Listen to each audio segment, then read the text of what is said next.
ఈరోజు మత్స్యకారులు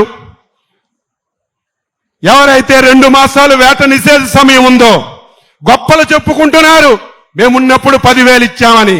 ఈ పథకం ప్రారంభించడానికి కర్మ కర్త క్రియ మన నాయకుడు చంద్రబాబు నాయుడు గారని చెప్పి తెలియజేస్తున్నాను. 2014-19లో 4,000 రూపాయలతో ఈ పథకాన్ని చంద్రబాబు నాయుడు గారు ప్రారంభించారు. ఈ పథకం ఇస్తే మీకు సరిపోతుందా?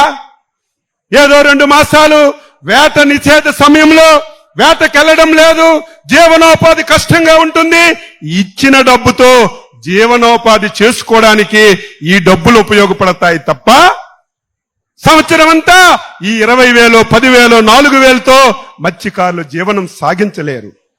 2019లో ఆనాటి ప్రభుత్వం ఆ పేరు చెప్పున పార్టీ పేరు చెప్తే దరిద్రం మనకు అంటుకుంటుంది. అంత దుర్మార్గమైనటువంటి పార్టీ నాయకుడు 5 సంవత్సరాలు ఈ రాష్ట్రాన్ని పాలించాడు. నేను అడుగుతున్నాను, మత్స్యకారులు ప్రశ్నించవలసిన అవసరం ఉంది. అచ్చెన్నాయుడు తప్పు మాట్లాడితే నన్ను ప్రశ్నించాలి.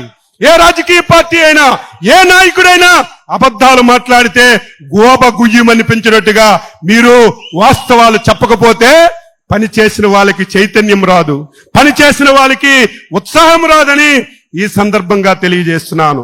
5 సంవత్సరాలు సంవత్సరానికి 10,000 తప్ప ఒక్క పైసా గాని మీరు చేపలు పట్టుకోవడానికి ఒక్క వస్తువు గాని 5 సంవత్సరాల్లో ఎవరికైనా ఇస్తే రమ్మని చెప్పి ఛాలెంజ్ చేస్తున్నాను. ఎంత దుర్మార్గం అంటే ప్రభుత్వం ఇస్తున్నటువంటి ఆయిల్ సబ్సిడీ డబ్బులు కూడా బాకీలు పెట్టేశారు.